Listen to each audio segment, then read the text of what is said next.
Hi hello வணக்கம். இப்போ என்ன பார்க்க போகிறோம் அப்படின்னு சொன்னால், உருத்திர கண்ணனாரை பற்றி பார்க்க போகிறோம். உருத்திர கண்ணனார் சங்ககால புலவரில் ஒருவர். இவர் கடியலூர் அப்படிங்கிற ஊரில் வாழ்ந்ததுனால கடியலூர் உருத்திர கண்ணனார் அப்படின்னு சொல்லலாம். இவர் சங்க நூலான 10 பாட்டில் 2 நூல்கள் எழுதியிருக்காங்க. பெரும்பானாற்றுப்படை, பட்டினப்பாலை அப்படிங்கிற 2 நூலையும் எழுதியிருக்காங்க. இதை ஈஸியாக ஞாபகம் வச்சுக்கணும் அப்படின்னா, கண்ணில் தூசி விழுந்தால் உறுத்தும், அப்போது பெரும் பாடாக இருக்கும், பாலை ஊற்றி சரி செய்யலாம் அப்படிங்கிற மாதிரி ஞாபகம் வச்சுக்கலாம். ஃபஸ்ட் நம்ம என்ன பார்க்க போகிறோம் அப்படின்னு சொன்னால், பெரும்பானாற்றுப்படையை பார்க்கலாம். பெரும்பானாற்றுப்படை ஆற்றுப்படை நூல்களில் ஒன்று.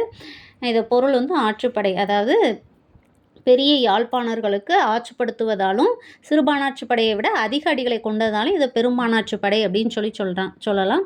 இது புறத்திணை. இதோட பாவகை ஆசிரியப்பா.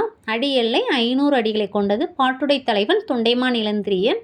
இந்த நூலோட வேறு பெயர்களை பாணாறு, சமுதாய பாட்டுன்னு சொல்லலாம். இதில் கலங்கரை விளக்கத்தை பற்றி, இந்த பெரும்பானாற்றுப்படையில் கலங்கரை விளக்கத்தை பற்றி அழகான ஒரு பாடலை உருத்திர கண்ணனார் எழுதியிருக்காங்க. அதாவது கலங்கரை விளக்கங்கிறது கடற்பயணம் சென்று கரை திரும்ப தமிழர்கள் கண்ட தொழில்நுட்பத்தை தான் கலங்கரை விளக்கம் அப்படின்னு சொல்கிறோம்.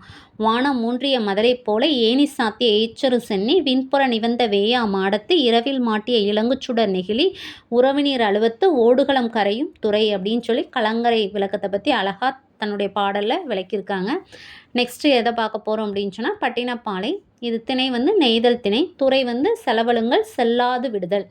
பாவையை ஆசிரியப்பா அமைந்த வஞ்சி நெடும் பாட்டு. அடியெல்லை 301. பாட்டுடை தலைவன் சோழ கரிகாலன். இதோட நூலோட வேறு பெயர்கள் வஞ்சி நெடும் பாட்டு. வஞ்சி நெடும் பாட்டு அப்படிங்கிறத தமிழ் விரு தூது தான் கூறுகிறது.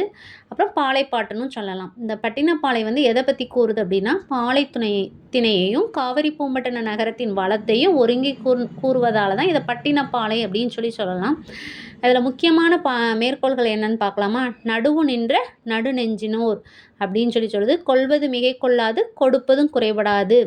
பல்கேள்வி துறைப்போகிய தொல்லானை நல்லாசிரியர் ஊழ் குறித்தடுக்க உருகலு கொடியும் நீரின் நீர்ப்பறி புறவியும் காலின் கருங்கரி மூடையும் வடமலை பிறந்த மணியும் பொன்னும் குடமலை பிறந்த ஆரமும் மகிழும் மயங்கிய நனந்தலை மருகு. அதாவது புகார் நகரில் வாணிகம் நடைபெறும் வாணிகத்தை பற்றியும் ஏழை எளியவர்களுக்கு உணவளிக்கும் சமையல் சாலைகளை பற்றியும் இந்த நூல் கூறுது. புலவர்கள் சொற்போர் கருதிய இடத்துல கொடி கட்டும் வழக்கம் இருந்ததையும் சொல்லுது. கோயில், கள்ளுக்கடை ஆகிய இடங்கள்லையும் கொடி கட்டியிருந்தாங்க. இந்த வீடியோ உங்களுக்கு பிடிச்சிருந்துன்னா லைக் பண்ணுங்கள்.